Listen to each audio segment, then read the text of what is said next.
மதுரை மாவட்டம் திருப்பரங்குன்றம் அருகே அதிமுக பிரமுகர் அடையாளம் தெரியாத கும்பலால் தலை துண்டித்து வெட்டி படுகொலை செய்யப்பட்ட சம்பவம் பரபரப்பை ஏற்படுத்தியுள்ளது. இதுகுறித்த கூடுதல் விவரங்களை தலைமைச் செய்தியாளர் ஜெயக்குமார் வழங்க கேட்கலாம். வணக்கம் ஜெயக்குமார், என்ன நடந்தது? முழுமையான விவரங்கள் என்ன? வணக்கம் அருண் பாண்டியன். மதுரை மாவட்டம் திருப்பரங்குன்றம் பகுதியில் இருக்கக்கூடிய சாமநத்தம் அரசு பள்ளிக்கு அருகே அதிமுக முன்னாள் சேர்மனாக இருக்கக்கூடிய நபரை மர்ம நபர்கள் கொடூரமான முறையில் தலையை துண்டித்து வெட்டி படுகொலை செய்யப்பட்டிருக்கக்கூடிய சம்பவம் மிகப்பெரிய அளவிலே அச்சத்தை ஏற்படுத்தியிருக்கிறது. திமுக ஆட்சியில் ஒரு அரசு பள்ளி அருகே இளம் மாணவர்கள் படிக்கக்கூடிய மாணவிகள் படிக்கக்கூடிய பள்ளி அருகே ஒரு கொலை மிக கொடூரமான முறையில் ஒரு அரசியல் பிரமுகரை கொலை செய்கிற அளவிற்கு தமிழகத்திலே சட்டம் ஒழுங்கு சந்தி சிரித்துக் கொண்டிருக்கிறது.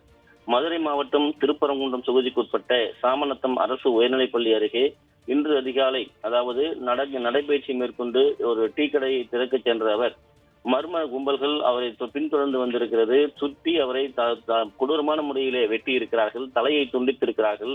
இந்த சம்பவம் அந்த பகுதியிலே மிகப்பெரிய அளவிலே அதிர்ச்சியை ஏற்படுத்தி இருக்கிறது. குறிப்பாக இரத்த வெள்ளத்திலே துடிக்க துடிக்க அந்த கொலை சம்பவம் அரங்கேறி இருக்கிறது.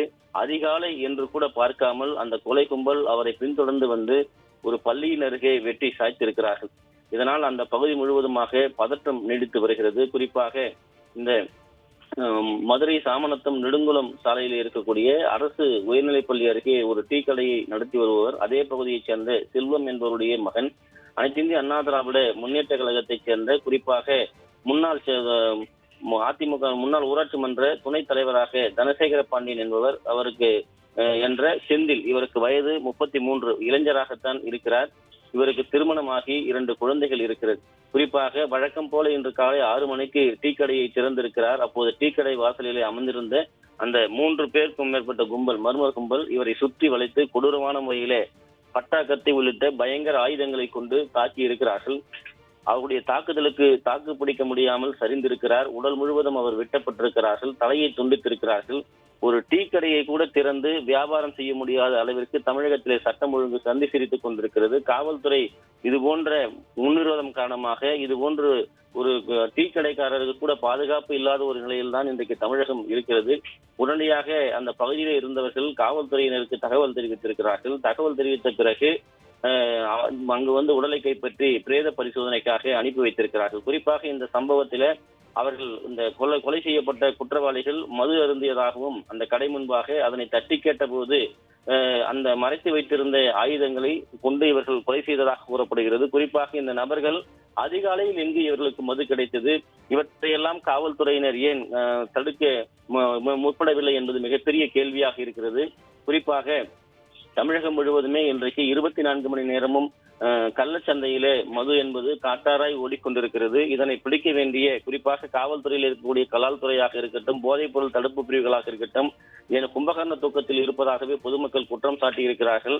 அதாவது தைப்பூச நாளன்று கூட தமிழகம் முழுவதும் பரவலாக கள்ளச்சந்தையிலே மிகப்பெரிய அளவிலே மதுபானங்கள் விற்பனை செய்யப்பட்டிருக்கிறது. அரசு மதுபானங்கள் விடுமுறை விட்ட பிறகும் கூட அந்த அளவிற்கு தடையின்றி இங்கு தங்கு தடையின்ற இந்த போதைப் பொருளுடைய கலாச்சாரம் அதிகரித்திருக்கிறது. கஞ்சா ஒரு புறம், பிரவுன் சுகர் ஒரு புறம், மெத்தப்பட்டமின் ஒரு புறம், அதுவே கஞ்சாவிலேயே உயர் ரக சாக்லேட்டுகள், கேக்குகள் என LSD ஷாம்புகள் என பல்வேறு விதமான போதைப் பொருள்கள் இங்கு பரவலாகவே காட்டாராய் ஓடிக்கொண்டிருக்கிறது. முழுமையாக தடுக்காத காரணத்தினால்தான் இது போன்ற ஒரு அதிகாலையிலே ஒரு டீ கடையை திறக்க வந்த இவரை கொடூரமான முறையிலே வெட்டி சாய்த்திருக்கிறார்கள். மிகப்பெரிய அளவிலே மதுரை மாவட்டம் திருப்பரங்குன்றம் பகுதியில் இருக்கக்கூடிய மக்கள் கண்டனத்தை தெரிவித்திருக்கிறார்கள் இந்த அரசுக்கு.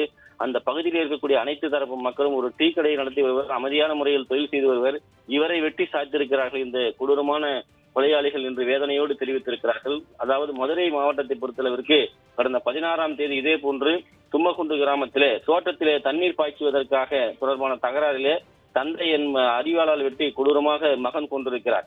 அதே போன்று கடந்த 18ஆம் தேதி திருமங்கலம் அருகே இளைஞர், அதாவது நடத்தப்படக்கூடிய பொங்கல் விழாவிற்கு இலவசமாக மைக் செட் அமைத்து கொடுத்த அதிமுக நிர்வாகி சமூக விரோதிகள் குத்தி கொலை செய்திருக்கிறார்கள். கடந்த 19ஆம் தேதி பொன்மேனி பகுதியிலே ஜெயிலில் இருந்த போது தன்னை ஏன் பார்க்க வரவில்லை என்று கூறி மது போதையிலே தாக்கி கொலை மிரட்டல் விடுத்தவரை சரமாரியாக வெட்டி சாய்த்திருக்கிறது 3 பேர் கொண்ட கும்பல். கடந்த 20ஆம் தேதி மதுரை மாவட்டம் கொட்டாம்பட்டி அருகே டாஸ்மாக் கடையில கூலி தொழிலாளியை அடையாளம் தெரியாத நபர்கள் கத்தியால் குத்தி கொடூரமாக கொலை செய்யப்பட்டிருக்கிறார்கள். இப்படி மதுரை மாவட்டத்திலே தொடர்ந்து அனைத்து இந்திய அண்ணா திராவிட முன்னேற்ற கழகத்தை சேர்ந்த நிர்வாகிகள் கொலை செய்யப்படுவதும் அதே போன்று அப்பாவி மக்கள் கொலை செய்யப்படுவதும் என்ற மதுரை மாநகரமே இன்றைக்கு கொலை நகரமாக மாறி இருக்கிறது. தூங்கா நகரம் என்ற பெயர் போய் தற்போது கொலை நகரம் என்கிற அடையாளத்தோடு மதுரை அந்த கொலை நகரம் என்கிற பெயரை சுமந்து நிற்கிறது. இதற்கு திமுக அரசுதான் காரணம் என்று அந்த பகுதியில் இருக்கக்கூடிய மக்கள் வேதனை தெரிவித்திருப்பது குறிப்பிடத்தக்கது. அருண் பாண்டியன். ஜெயக்குமார், உங்களுடைய விரிவான விவரங்களுக்கு நன்றி.